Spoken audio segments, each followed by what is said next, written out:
Alright, hey guys, welcome back to the channel. So today what we're going to be talking about is the importance of Project Babe and kind of what it means, what it stands for and all that. The reason I find Project Babe so important to me, number one, it was a dream truck of mine. It is a dream truck of mine. Second gen Dodge Ram 2500 turbo diesel. That was my dream truck. I used to have, my very first truck was a second gen 1500 four-wheel drive with a 5.9 in it, gas hogs. And when I got around to being able to buy another truck, I decided I'm gonna go ahead and get what I wanted. Sorry if the lighting's a little off, the sun's hitting me in the face. I'm on lunch break going back to work. But I didn't want just any second gen Cummins. I wanted the most stock Cummins I could find. And I did. Found a truck that made it, at that time, like 294,000 miles, almost completely stock, minus an aftermarket radio, aftermarket air filter, and a lift pump. Besides that, the truck's never been lifted, had the factory exhaust on it, and it was all factory. Interior's in great shape, so I knew I didn't have to deal with that much besides fixing the speakers, and I still got to do the back ones. They work, they're just not good quality. But the reason this build is so important is this truck had made it to 314,000 miles before it ever got its first true modification, which was a straight pipe exhaust I did and posted a video on yesterday. Now going forward, this truck's gonna get lifted, it's gonna get front and rear bumpers, it's gonna get repainted, probably some kind of roof rack system. I'm not really sure where I'm gonna go with that yet. I'm going for this whole Overlander survival style build. That's what I wanna do. It's gonna get fender flares put on it, aftermarket wheels, so a tuner, injectors, and probably a turbo at some point, if not two.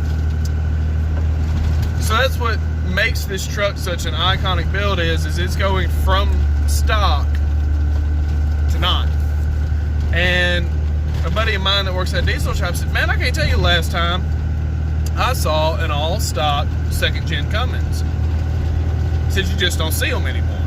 There are not as many out there. I'm not saying this is the only stock second-gen Cummins out there.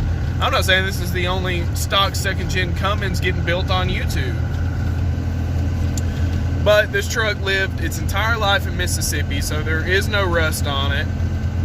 It was very well taken care of. So it became the perfect platform to do a second gen build on, because the truck is, we'll say 95% stock. Factory wheels, ride height, everything.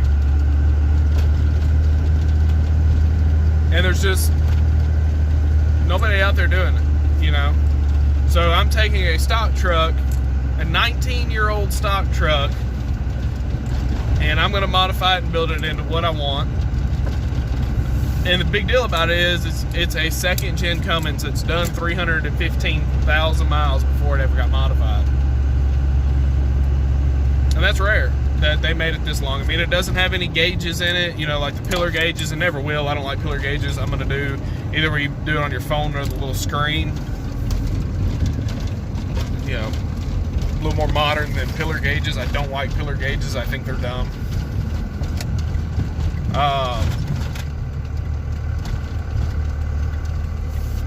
Yeah, that's why this build is so important to me. Is because you know, it's just an all factory truck. Nobody's doing this, you know, you don't see them all factory anymore. And this isn't a restoration, it's like a resto mod.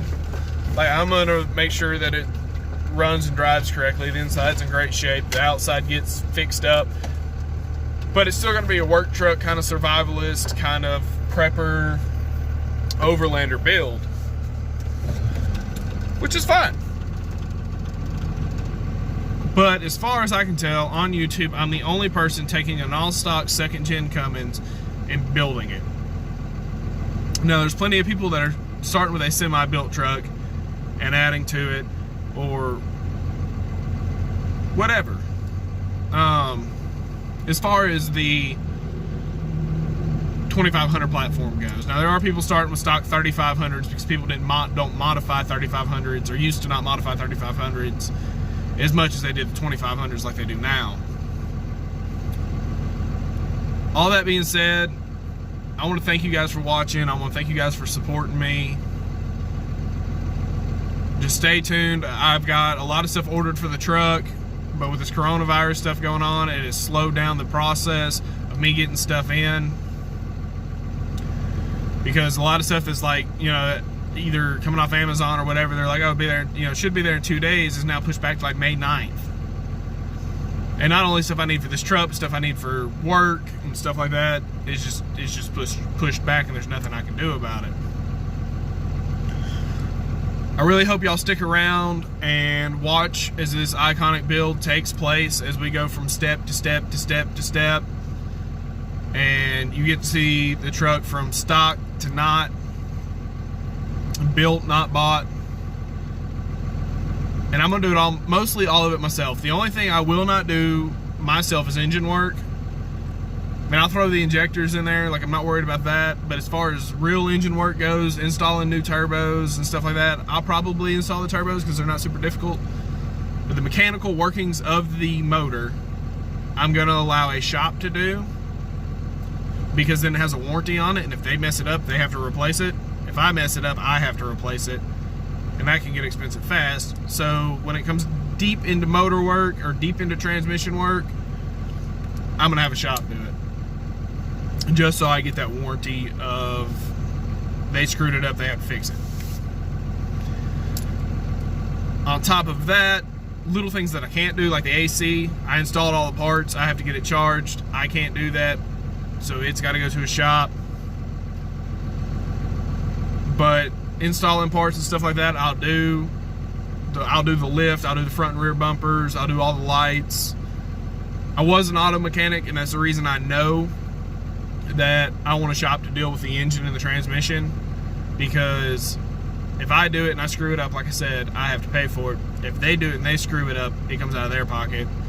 And having that little bit of warranty on a 19-year-old truck is what I need. I don't need for me to do something, then it tear up, and I'll be like, oh, crap, you know, if I just paid them $200 to do it and then it tore up, they're the ones out $5 grand for a new motor or whatever, new transmission, whatever, it doesn't matter. So I'm not against taking my truck to a shop. I'll do what I can, and I'll do 95% of it, especially when it comes to suspension and stuff like that. But for the major stuff, it will go to a shop. So I thank you guys for watching. Remember to like and subscribe. Check out my Instagram, it's linked in the description below. Y'all remember to stay frosty, and I'll see y'all next time.